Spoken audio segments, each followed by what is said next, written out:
उत्तर प्रदेश में आज से 3 दिन बारिश का अनुमान है। 31 मई तक राज्य के पूर्वी और पश्चिमी क्षेत्रों में गरज चमक के साथ बूंदाबांदी हो सकती है।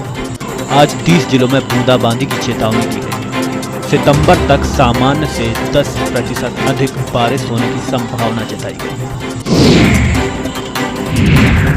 योगी सरकार ने गांव में ग्रीन चौपाल का गठन करने का निर्णय लिया, जिनका उद्देश्य पर्यावरण संरक्षण में आम जनता की सक्रिय भागीदारी सुनिश्चित करना है।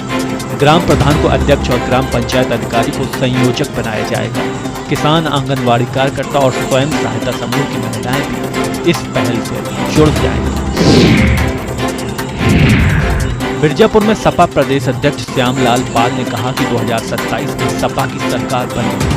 उन्होंने बताया कि सपा संविधान मानने वाली पार्टी से गठबंधन करेगी। श्यामलाल ने भाजपा पर आरोप लगाते हुए कहा कि नाकामी छुपाने के लिए तिरंगा यात्रा निकाली जा रही है। कौशाम्बी में मंत्री दिनेश प्रताप सिंह ने बयान देते हुए कहा कि सपा की सोच जहां खत्म होती है, वहीं से बीजेपी की सोच शुरू होती है। उन्होंने विश्वास जताया कि 2045 तक भारत दुनिया का सबसे विकसित देश होगा। मंत्री ने पीडीए बनाने वालों से पूछा, महारानी अहिल्याबाई कौन थी? लखनऊ में यूपी कांग्रेस अध्यक्ष अजय राय ने बिजली दरों में वृद्धि पर कड़ी प्रतिक्रिया व्यक्त की। उन्होंने कहा, यह सरकार जनता को प्रताड़ित कर रही है, चाहे वह बिजली का बिल हो या अन्य टैक्स। आम आदमी का पूरी तरह शोषण हो रहा है। अजय राय ने आरोप लगाया कि सरकार में लूट मची है और कोई सुविधा नहीं है। ऑपरेशन सिंदूर की सफलता के बाद यूपी सरकार ने सामूहिक विवाह योजना में बदलाव किए हैं।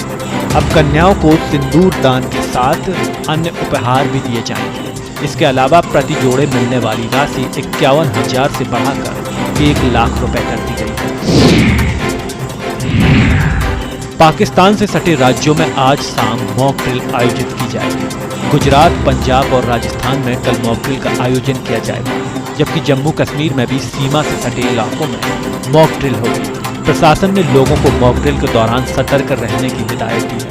यह अभ्यास सुरक्षा तैयारियों को मजबूत करने के लिए किया जा रहा है। आगरा के पनवारी कांड में SC/ST कोर्ट ने 34 साल बाद फैसला सुनाया।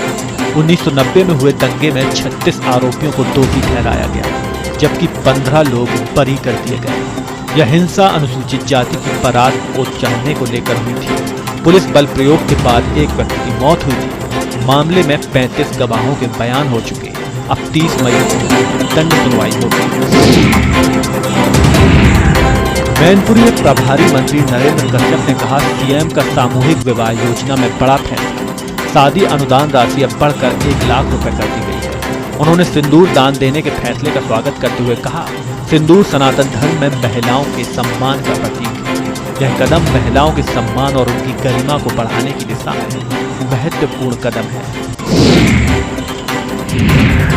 भारतीय किसान यूनियन के राष्ट्रीय प्रवक्ता राकेश टिकैत बस्ती पहुंचे और 12 करोड़ के घोटाले के बारे में कहा। जो दोषी पाए जाएंगे उनसे रिकवरी की जाएगी।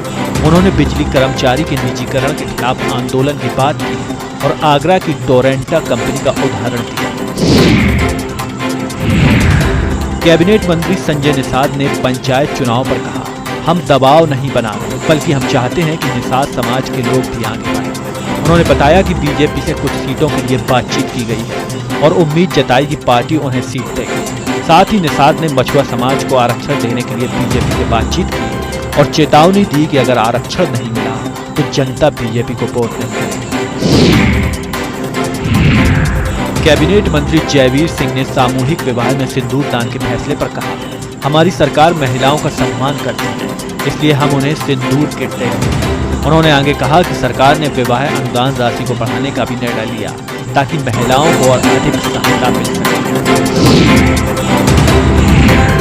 कर्नल सूफिया कुरैशी पर आपत्तिजनक टिप्पणी करने के मामले में मध्य प्रदेश के मंत्री विजय साय के खिलाफ जांच जारी है। SIT ने सुप्रीम कोर्ट को अपनी स्टेटस रिपोर्ट सौंपी और जांच पूरी करने के लिए अतिरिक्त समय मांगा। श्री राम मंदिर ट्रस्ट के महासचिव चंपत राय ने प्रेस वार्ता में बताया कि 5 जून को श्री राम मंदिर में प्राण प्रतिष्ठा का आयोजन होगा, जिसमें सीएम योगी मुख्य अतिथि के रूप में शामिल होंगे। सुबह 11:25 से 11:40 के बीच 8 मूर्तियों की प्राण प्रतिष्ठा होगी। अनुष्ठान 3 जून से शुरू होगा और 4 जून को अधिवास पालकी यात्रा आयोजित होगी। उत्तर प्रदेश में योगी सरकार की पुलिस ने अपराधियों के खिलाफ कड़ी कार्रवाई करते हुए 12 जिलों में मुठभेड़ों को अंजाम दिया। बुलंदशहर, उन्नाव, गाजियाबाद, लखनऊ, बागपत, आगरा, झांसी, बलिया, जालौन, शामली, सहारनपुर और हापुड़ में पुलिस और बदमाशों के बीच मुठभेड़ हुई। ऊर्जा मंत्री ए.के. शर्मा ने कहा कि बिजली विभाग का निजीकरण अब रुकेगा नहीं। उन्होंने चेतावनी दी कि हड़ताल में शामिल होने पर कार्रवाई होगी और काम में कोई बाधा स्वीकार नहीं की जाएगी। निजीकरण से बिजली व्यवस्था में सुधार और पारदर्शिता आएगी, शर्मा का दावा। गृह मंत्री अमित शाह आज से जम्मू कश्मीर के 2 दिवसीय दौरे पर रहेंगे। इस दौरान वह सीमा पर स्थिति का जायजा लेंगे और पाकिस्तानी हमलों के पीड़ितों से मुलाकात करेंगे। साथ ही जम्मू में सुरक्षा स्थिति की समीक्षा करेंगे। दिल्ली सरकार ने बुजुर्गों और दिव्यांगों के लिए पेंशन में 500 रुपए की बढ़ोतरी का ऐलान किया है। यह कदम राज्य सरकार की ओर से सामाजिक सुरक्षा बढ़ाने के लिए उठाया गया है, जिससे पेंशनधारियों को बड़ी राहत मिलेगी।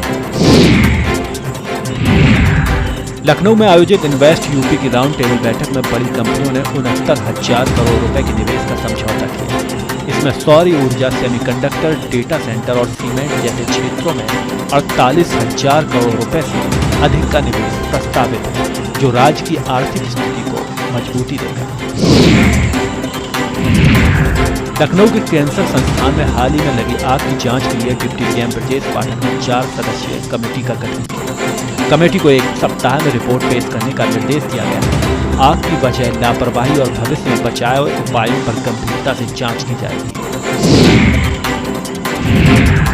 अलीगढ़ में मुस्लिम युवकों को पीटने के मामले में सांसद रामजी लाल सुमन ने सरकार पर निशाना साधा। उन्होंने कहा कि पीड़ितों की स्थिति अत्यंत दुर्भाग्यपूर्ण है और सरकार सांप्रदायिक तनाव बढ़ाने की कोशिश कर रही है। रामजी लाल ने आरोप लगाया कि सरकार समाज को बांटने का प्रयास कर रही है और दलितों, मुसलमानों पर अत्याचार हो रहे हैं। उन्होंने आरोपियों के खिलाफ कठोर कार्रवाई की मांग की और कहा कि उनकी पार्टी पीड़ित परिवार के साथ है।